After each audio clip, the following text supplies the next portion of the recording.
छत्तीसगढ़ की तमाम बड़ी खबरों के साथ मैं हूं लीना। ये देखते हैं आज की सुर्खियां।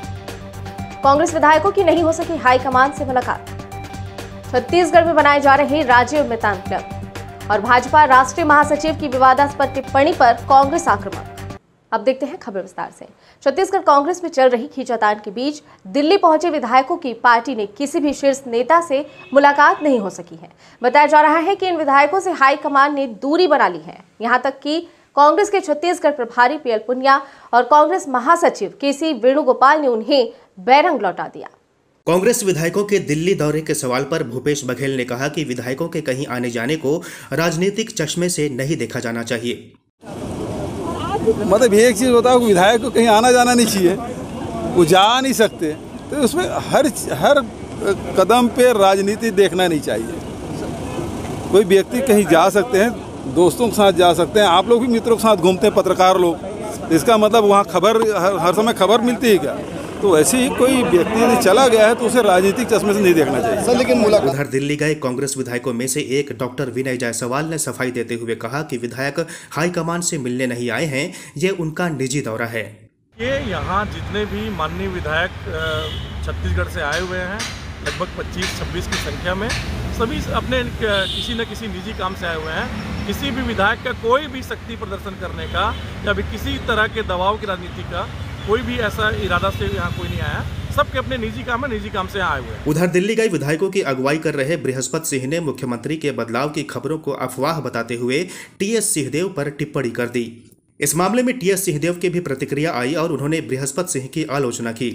साथ ही यह भी कहा कि वे कैप्टन अमरिंदर नहीं हैं, वे जन्म जन्मांतर तक कांग्रेस को नहीं छोड़ सकते। अब जय बीरू की बात है तो एक जैसी ही बात करेंगे। जय बीरू तो वहाँ, और अन्य लोगों के लिए मैं क्या कह सकता हूँ, तो उनके अपने विवेक में रहता है, सबकी अपनी जैसे प्रवृत्ति रहती है वैसा वैसा। मेरे संदर्भ में मुझे नहीं लगता कि किसी को भी इसमें भरोसे की कमी है या होनी चाहिए, क्योंकि ये तो सही है कि बीजेपी जाने का तो प्रश्न ही नहीं उठता। राजधानी रायपुर में कांग्रेस की ओर से युवा सम्मेलन का आयोजन किया गया। इस कार्यक्रम में मुख्यमंत्री भूपेश बघेल ने कहा कि राजीव मितान क्लब के जरिए हम गांव-गांव के हुनर को आगे लाने का काम करेंगे। राजीव मितान क्लब सम्मेलन में सीएम भूपेश बघेल ने कहा कि छत्तीसगढ़ को पहचान राज्य के युवा ही दे रहे हैं। बस्तर से निकलकर युवा छत्तीसगढ़ को अंतर्राष्ट्रीय ख्याति दिला रहे हैं।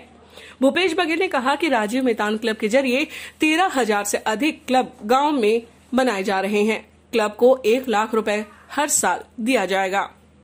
युवा साथियों द्वारा यह आयोजन किया गया। छत्तीसगढ़ शासन की एक महती योजना है राजीव युवा मितान क्लब, जो प्रत्येक वार्ड में और प्रत्येक पंचायत में इसका गठन किया जाएगा। लगभग छत्तीसगढ़ में 13,000 से अधिक राजीव युवा मितान क्लब का गठन किया जाएगा, जिसमें 15 से 40 साल की उम्र के लोग होंगे, जिसमें 33% महिलाएं होंगी, और प्रति तिमाही उन्हें 25,000 रुपया दिया जाएगा, मतलब साल में 1 लाख रुपया दिया जाएगा। इस सम्मेलन में बस्तर सांसद दीपक बैज सहित बड़ी संख्या में युवा कांग्रेस के नेता और कार्यकर्ता शामिल हुए।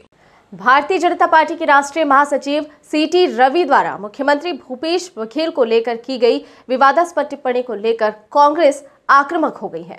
बता दें, दुर्ग के भिलाई में भारतीय जनता युवा मोर्चा के कार्यक्रम में शामिल होने के बाद भाजपा के राष्ट्रीय महासचिव सीटी रवि ने कहा, बिहार में लालू प्रसाद यादव ने चारा खाकर घोटाला किया, अब भूपेश बघेल गोबर घोटाला कर रहे हैं। लोग कह रहा है लालू जी का रिकॉर्ड तोड़ने का काम भूपेश बघेल जी कर रहा है। लालू जी घास खाता थे, घास में घोटाला किया। भूपेश बघेल जी गोबर खा करके गोबर में घोटाला कर रहा है।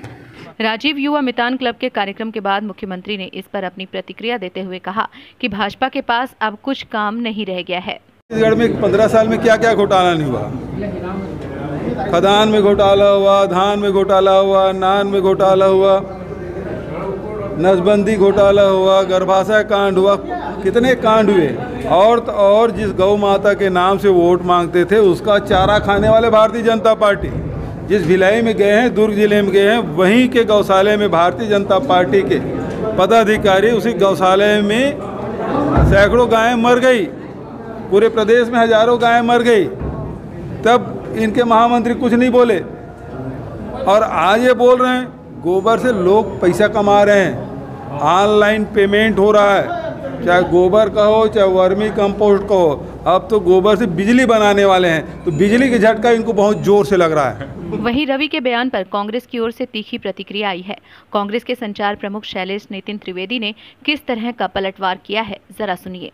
तो सीटी रवि बताएं, यहाँ बहुत सारे गोठान हैं, हजारों गोठान बने हैं छत्तीसगढ़ में। यदि सीटी रवि को गोबर खाने में इतनी ही रुचि है तो सीटी रवि को बताना चाहिए, लेकिन छत्तीसगढ़ आकर इस प्रकार से हमारे मुखिया का, हमारे स्वाभिमान के प्रतीक भूपेश बघेल जी का अपमान करने वाली टिप्पणी यदि भाजपा के नेता लगातार करेंगे तो इसे स्वीकार नहीं किया जा सकता।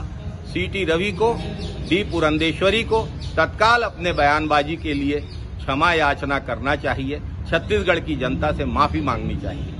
राजीव मितान युवा क्लब को पूर्व कलेक्टर और भाजपा नेता ओपी चौधरी ने सवाल उठाया है। उन्होंने युवा मितान क्लब को चंदा चकारी और असामाजिक तत्वों का गैंग बताकर बड़ा आरोप लगाया है। छत्तीसगढ़ में मुख्यमंत्री भूपेश बघेल की राजीव युवा मितान योजना पर सवाल उठाते हुए पूर्व कलेक्टर और बीजेपी नेता ओपी चौधरी ने सोशल मीडिया के माध्यम से चिट्ठी लिखी है। राजीव युवा मितान क्लब के जरिए असामाजिक तत्वों को गलत तरीके से सरकारी पैसा बांटने का आरोप लगाते हुए इसे षड्यंत्र बताया है। ओपी चौधरी ने हर साल 13,000 से अधिक क्लब को 1-1 लाख रुपए बांटे जाने को चंदा चकारी करने वाला काम बताया। गांधीवादी संगठन एकता परिषद ने छत्तीसगढ़ के 17 जिलों के साथ ही देश भर के 100 जिलों में न्याय और शांति के लिए पदयात्रा का आयोजन किया। आदिवासी समुदाय के लोगों ने वन अधिकार कानून के तहत काबिज जमीन का पट्टा मांगा। 10 दिनों की इस पदयात्रा के समापन के मौके पर धमतरी के गांधी मैदान में सभा का आयोजन हुआ। इसमें हजारों की संख्या में जिले भर के ग्रामीण शामिल हुए। एकता परिषद के प्रमुख राजगोपाल ने बताया कि न्याय और शांति के लिए इस पदयात्रा का आयोजन हुआ। वहीं उन्होंने ये भी कहा कि बड़ी संख्या में वनवासियों को अब तक सरकार ने पट्टा नहीं दिया है। इस तरह की मांग और आंदोलन चल रही है। ये एकता परिषद एक व्यापक जनसंगठन होने के कारण इनके अलग अलग प्रांत में अलग अलग तरीके का आंदोलन है, लेकिन मोटे तौर पर एकता परिषद का आंदोलन जल जंगल जमीन का है। सीधे हम ये मानते हैं कि इनको ताजमहल भी नहीं चाहिए, दिल्ली भी नहीं चाहिए, जीने लायक जल जंगल जमीन पर अधिकार चाहिए। बिलासपुर लोकसभा के पूर्व सांसद लखनलाल साहू ने कोरबा विधानसभा के भाजपा के पदाधिकारी और कार्यकर्ताओं की बैठक लेकर भूपेश बघेल की सरकार के खिलाफ आंदोलन की रूपरेखा से अवगत कराया। भारतीय जनता पार्टी के प्रदेश नेतृत्व के आह्वान पर बिलासपुर के पूर्व सांसद लखनलाल साहू ने कोरबा में संगठनात्मक विषय पर चर्चा की। उन्होंने प्रदेश की कांग्रेस सरकार द्वारा किए गए कथित घोटालों से कार्यकर्ताओं को अवगत कराया। साथ ही अपने अपने क्षेत्र में आने वाले सोसाइटी के सामने 7 और 8 अक्टूबर को धरना प्रदर्शन करें। साथ ही 9 और 10 अक्टूबर को जिला स्तरीय धरना प्रदर्शन में भागीदारी निभाए। इसके विरोध में 7 और 8 को प्रत्येक राशन दुकान में और 9-10 को वो अपने विधानसभा मुख्यालय उसमें भारतीय जनता पार्टी का धरना प्रदर्शन होना है। इस संबंध में कोरबा विधानसभा का आज विस्तृत बैठक करके रूपरेखा तैयार की गई। इस बुलेटिन में फिलहाल इतना ही। बने रहिए डीबी लाइव के साथ। नमस्कार।